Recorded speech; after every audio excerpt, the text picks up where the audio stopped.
എല്ലാവർക്കും ക്ലാസ്സിലേക്ക് സ്വാഗതം. നമ്മളിന്ന് ഡിസ്കസ് ചെയ്യുന്നത് ഒരു പ്രൊഫൈൽ തയ്യാറാക്കാനാണ്. ഓക്കെ, ഒരു പ്രൊഫൈൽ എന്ന് പറഞ്ഞാൽ അറിയാമല്ലോ, ഒരു വ്യക്തിയെക്കുറിച്ചുള്ള അദ്ദേഹം ജനിച്ചത്, മരിച്ചത്, അദ്ദേഹത്തിൻ്റെ വർക്കുകൾ, ഏതെങ്കിലും ഒരു ഫേമസ് ആയിട്ടുള്ള പ്രശസ്തനായിട്ടുള്ള ഒരു വ്യക്തിയായിരിക്കാം.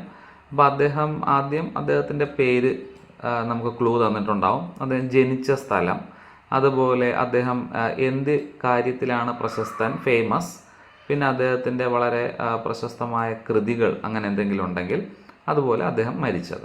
അപ്പോൾ ഇത്രയും ഒരു 4-5 കാര്യങ്ങളാണ് നമുക്ക് പ്രൊഫൈലിൽ സെൻറ്റൻസ് ആയിട്ട് എഴുതാനായിട്ട്. അപ്പോൾ ക്ലൂ കംപ്ലീറ്റ് തന്നിട്ടുണ്ട്, അതിനൊരു സെൻറ്റൻസ് ആക്കി മാറ്റണം. ഓക്കെ, നമുക്ക് നോക്കാം. പ്രൊഫൈൽ എന്ന ഹെഡിങ് കൊടുക്കുക. ആരെക്കുറിച്ചാണോ അത്, ഇപ്പോൾ സ്വദേശാഭിമാനി കെ രാമകൃഷ്ണപിള്ളയെക്കുറിച്ചാണ് ഇവിടെ തന്നിട്ടുള്ളത്, അത് ഹെഡിങ് ആയിട്ട് കൊടുക്കുക. പ്രൊഫൈലിന് തൊട്ട് താഴെയായിട്ട് എഴുതി അണ്ടർലൈൻ ചെയ്യുക. അദ്ദേഹത്തിൻ്റെ ജനിച്ചതും മരിച്ചതുമായിട്ടുള്ള വർഷം മെൻഷൻ ചെയ്യുക. ഓക്കെ, അപ്പോൾ ആദ്യത്തെ പോയിന്റ് പ്രൊഫൈൽ എന്ന് തന്നെ എഴുതുക. ദെൻ സ്വദേശാഭിമാനി ആരെക്കുറിച്ചാണോ ആ വ്യക്തിയെക്കുറിച്ചും അദ്ദേഹത്തിൻ്റെ ജനിച്ചതും മരിച്ചതുമായിട്ടുള്ള തീയതികൾ എഴുതി വെക്കുന്നത് നന്നായിരിക്കും. ഓക്കെ, പിന്നെ ബാക്കിയെല്ലാം സെൻറ്റൻസ് ആയിട്ട് എഴുതണം. K Ramakrishna Pillai was born. അപ്പോൾ അതിലാദ്യം നമ്മൾ ബോൺ എന്ന് പറഞ്ഞ് കിടപ്പുണ്ട്. അപ്പോൾ അത് ആരെക്കുറിച്ചാണ്? രാമകൃഷ്ണപിള്ളയെക്കുറിച്ചാണല്ലോ. അദ്ദേഹം ജനിച്ചത് വാസ് ബോൺ. അപ്പോൾ അവിടെ ഈസ് എടുത്തില്ല, പാസ്റ്റ് ആയിട്ടുള്ള വാസ് ബോൺ. പിന്നെ ആ ഡേറ്റ് ഒക്കെ അവിടെ ക്ലൂയിലുണ്ടായിരുന്നു, 25 മാർച്ച് 1878. അദ്ദേഹം എന്താണ്? ഒരു പത്രാധിപനാണ്, അല്ലെങ്കിൽ പത്രാധിപരാണ്. ഹി വാസ് എ ജേർണലിസ്റ്റ്, അല്ലേ? പത്രപ്രവർത്തകനാണ്. ജേർണലിസ്റ്റ് എന്ന് പറയും, പത്രാധിപരല്ല, ജേർണലിസ്റ്റും. ഒരു സെൻറ്റൻസ് ആയിട്ട് തന്നെ എഴുതിയിരിക്കുകയാണ്. ഹി വർക്ക്ഡ്, അദ്ദേഹം ജോലി ചെയ്തിട്ടുണ്ട്. എന്ത്? എഡിറ്ററായിട്ടൊക്കെ, അല്ലേ? അപ്പോൾ അതിൻ്റെ മേൽനോട്ടം വഹിച്ചിട്ടുണ്ട്. ഏതൊക്കെയാ പത്രങ്ങളുടെയാണ്? കേരള പഞ്ചിക ഡെയിലി, അതുപോലെ സ്വദേശാഭിമാനി ഡെയിലി എന്ന് പറഞ്ഞാൽ പത്രങ്ങൾ. അതെല്ലാം നമ്മുടെ ക്ലൂവിൽ തന്നെ ആ കാര്യങ്ങൾ കൊടുത്തിട്ടുണ്ട്. അദ്ദേഹം എവിടെയാണ് വർക്ക് ചെയ്തത്, അല്ലെങ്കിൽ ഫേമസ് ആയിട്ട് ജേർണലിസ്റ്റായിട്ടും എഡിറ്ററായിട്ടും വർക്ക് ചെയ്തിട്ടുണ്ട്. അപ്പോൾ അതിനെ സെൻറ്റൻസ് ആക്കി എഴുതണമെന്ന് മാത്രം. നമ്മൾ ആകെ അഡീഷണലായിട്ട് ചെയ്തത് എന്ത് മാത്രമാണ് നോക്കുക. ഇതേണ്ട ഈ ഒരു പോയിന്റ് ജസ്റ്റ് ഒന്നും കൂടെ മാർക്ക് ചെയ്യാൻ. നമ്മളാകെ പുതിയതായിട്ട് ചേർക്കുന്നത് ഇപ്പോൾ വാസ് എന്നുള്ളൊരു വാക്ക് മാത്രം ചേർത്തു.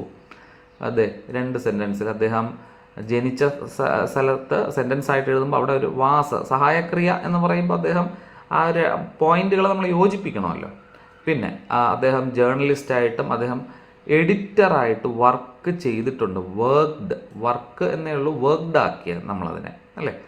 2 പത്രത്തിൽ, പഞ്ചിക അതുപോലെ സ്വദേശാഭിമാനി. അടുത്തത് ഇവിടെ നമ്മൾ ശ്രദ്ധിക്കണം, അദ്ദേഹത്തിൻ്റെ എന്ന് പറയുമ്പോൾ ഹിസ്. ഓക്കെ, ഇപ്പോൾ അതൊരു ആണിനെ കുറിച്ചായതുകൊണ്ടാണ് ഹിസ് എന്ന് പറഞ്ഞത്. ഒരു സ്ത്രീയെക്കുറിച്ചാണെങ്കിൽ അവിടെ നമ്മൾ എന്ത് എഴുതണം? ഹെർ എന്ന് എഴുതണം. അതൊന്ന് ശ്രദ്ധിക്കുക. ഓക്കെ, അദ്ദേഹത്തിൻ്റെ നോട്ടബിൾ വർക്ക്സ് ഏതൊക്കെയാണ്? അവിടെ അദ്ദേഹത്തിൻ്റെ നോട്ടബിൾ വർക്ക് ഏതെല്ലാം? ഒരു ബയോഗ്രഫി എഴുതിയിട്ടുണ്ട് അദ്ദേഹം. ആരെക്കുറിച്ച്? മോഹൻദാസ് കരംചന്ദ് ഗാന്ധിജിയെക്കുറിച്ചുള്ള ബയോഗ്രഫി. അതുപോലെ ഡൽഹി ദർബാറും നരകത്തിൽ നിന്നും ഒക്കെ അദ്ദേഹത്തിൻ്റെ വർക്കുകളാണ്. ഇതെല്ലാം ക്ലൂവിൽ തന്നെ ഉണ്ട്. അത് ലാസ്റ്റ് പോയിന്റ്, അദ്ദേഹം മരിച്ചത് ഹി ഡൈഡ് ഓൺ.